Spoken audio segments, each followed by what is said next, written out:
2018 മഹാപ്രളയത്തിന് സമാനമായ സാഹചര്യമാണ് റാന്നിയിലും ആറന്മുളയിലും ഇത്തവണയുണ്ടായത്. വീടുകളിലേക്കും വ്യാപാര സ്ഥാപനങ്ങളിലേക്കും വെള്ളം ഇരച്ചെത്തിയതോടെ ജനജീവിതം സ്തംഭിച്ചു. അപ്രതീക്ഷിതമായ മഴ വ്യാപാരികൾക്ക് വലിയ നാശനഷ്ടമാണ് വരുത്തിവെച്ചത്. കടയിൽ സൂക്ഷിച്ചിരുന്ന സാധനങ്ങളും പണവുമെല്ലാം വെള്ളം കയറി നശിച്ചു. പ്രവീൺ പുരുഷോത്തമൻ തയ്യാറാക്കിയ റിപ്പോർട്ട് കൂടി കണ്ടുവരാം. അരുൺ, കനത്ത മഴയിൽ പമ്പ ഉൾപ്പെടെ നദികളിൽ ജലനിരപ്പ് ഉയർന്നതിനെ തുടർന്ന് വലിയ നാശനഷ്ടമാണ് പത്തനംതിട്ട ജില്ലയിലുണ്ടായത്. റാന്നി, ആറന്മുള, തണ്ണിത്തോട്, തേക്കുതോട് എന്നിവിടങ്ങളിലാണ് വലിയ നാശനഷ്ടമുണ്ടായത്. റാന്നി ടൗൺ മുഴുവൻ വെള്ളത്തിലായി. ചെത്തോങ്കര, ഇട്ടിയപ്പാറ ബസ് സ്റ്റാൻഡ്, മാമുക്ക് എന്നിവിടങ്ങളിൽ നൂറുകണക്കിന് വ്യാപാര സ്ഥാപനങ്ങളിലും വീടുകളിലും വെള്ളം കയറി. വെള്ളം വളരെ പെട്ടെന്ന് ഉയർന്നതിനാൽ വ്യാപാരികൾക്ക് കടകളിലെ സാധനങ്ങളൊന്നും നീക്കം ചെയ്യാൻ കഴിഞ്ഞില്ല. 500-ലധികം ആളുകളാണ് റാന്നിയിൽ മാത്രം വീടുകളിൽ പെട്ടുപോയത്. റാന്നി MLA പഴകുളം മധു, പത്തനംതിട്ട ജില്ലാ കളക്ടർ എന്നിവർ റാന്നിയിൽ രക്ഷാപ്രവർത്തനത്തിന് നേതൃത്വം നൽകി.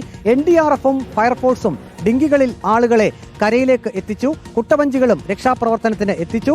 ഉച്ചയ്ക്ക് ശേഷം കൊല്ലത്ത് നിന്നും ഫൈബർ ബോട്ടുകളും റാന്നിയിലേക്ക് എത്തിച്ചു. കെട്ടിടങ്ങളിൽ കുടുങ്ങിക്കിടന്നവരെയെല്ലാം രക്ഷാപ്രവർത്തകർ സുരക്ഷിത സ്ഥാനങ്ങളിലേക്ക് മാറ്റി. റാന്നിയിൽ പുല്ലൂർ മൂവാറ്റുപുഴ സംസ്ഥാന പാത പൂർണ്ണമായും വെള്ളത്തിനടിയിലായി. ആറന്മുളയിൽ പമ്പാനദി കരകവിഞ്ഞൊഴുകി വലിയ നാശനഷ്ടമുണ്ടായി.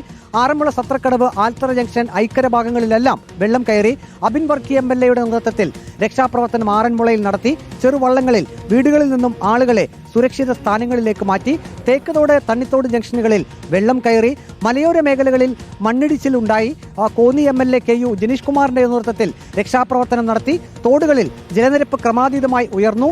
കക്കട്ടാറിലും കല്ലാറിലും അച്ചൻകോവിലാറിലും ജലനിരപ്പ് ഉയർന്നു. ആറന്മുള മണ്ഡലത്തിൽ 15 ദുരിതാശ്വാസ ക്യാമ്പുകൾ പ്രവർത്തനം ആരംഭിച്ചിട്ടുണ്ട്. മണിയാർ ഡാമിന് സമീപം കക്കട്ടാറിലെ വെള്ളം ഇരച്ചെത്തി വീട് തകർന്നു. ഉച്ചയ്ക്ക് ശേഷം മഴയുടെ ശക്തി കുറഞ്ഞതോടെ റാന്നിയിൽ ജലനിരപ്പ് താഴ്ന്നു. ആറന്മുളയിൽ പമ്പാനദിയിൽ ജലനിരപ്പ് ഉയർന്നു തന്നെ നിൽക്കുകയാണ്. രാത്രി ശക്തമായ മഴ പെയ്യുകയാണെങ്കിൽ വീണ്ടും ജലനിരപ്പ് നദികളിൽ ഉയരാനുള്ള സാധ്യതയുണ്ട്.